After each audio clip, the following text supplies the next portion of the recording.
বন্ধু নমস্কার, তোমরা সব ভালো আছো? আমি ভালো আছি। চলো, ওল দিয়ে আলু দিয়ে চিংড়ি মাছ দিয়ে তরকারি করবো। আমি কীভাবে করছি চলো প্রথম থেকে শেষ পর্যন্ত দেখবে। চলো প্রথম থেকে শেষ পর্যন্ত দেখবে, কাঁচা লঙ্কা চিড়ে করবো।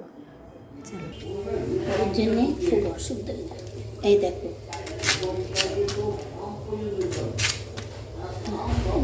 কথা এই যে বন্ধুরা, আমি কেটে নিয়েছি এইভাবে। এই যে বন্ধুরা, আলুটা কেটে নেব বন্ধুরা। এই যে আমি কেটে নিলাম, এই কাঁচা লঙ্কা চিড়ে নিয়েছি, এবারে ধোবো। চলো বন্ধুরা, এই যে আমি গ্যাসটা ধরিয়ে নেব। গ্যাসটা ধরিয়ে নিলাম, অল্প তেল দেবো। দেখো, অল্প তেল দেবো, চিংড়ি মাছটা ভেজে নেব। এই যে দেখো, চিংড়ি মাছটা ভেজে নেব। দেখো, তেলটা গরম হয়ে গেছে, আমি চিংড়ি মাছটা হালকা করে ভাজি, লঙ্কাও করে দেবো, খুব হালকা করে ভেজে নেব।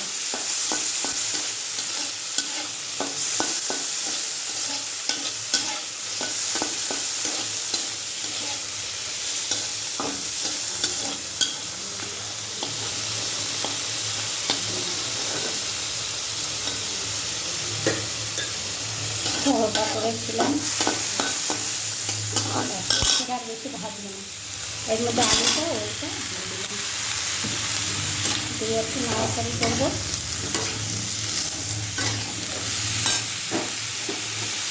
কাঁচা লঙ্কাটা দিয়ে দিলাম,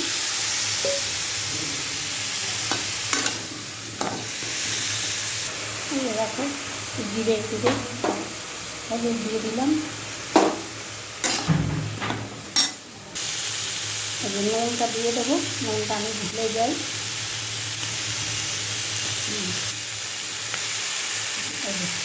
জলটা দিয়ে দেবো।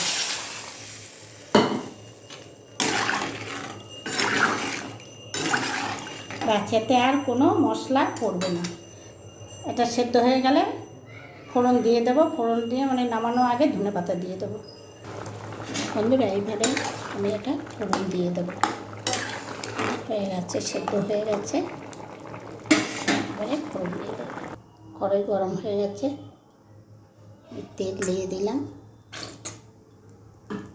তেলটা গরম হোক। এই যে দেখো, জিরে দিলাম, সাদা জিরে।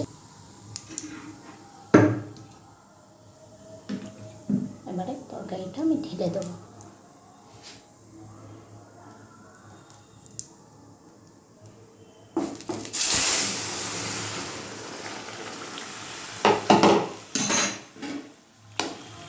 এই যে ডাঁটাগুলো দিয়েছি, ডাঁটাগুলো আমার খুব ভালো লাগে বন্ধুরা, খেতে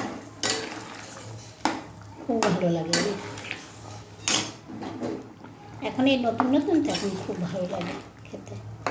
দেখো, খুব সুন্দর সেদ্ধ হয়ে গেছে। এবারে ধনে পাতাটাও আমি দিয়ে দেবো। ধনে পাতাটা কেটে আমি ধুয়ে রেখে দিয়েছি। ভালো করে টকবক করে ফুটে উঠুন, দিয়ে নামিয়ে দেবো।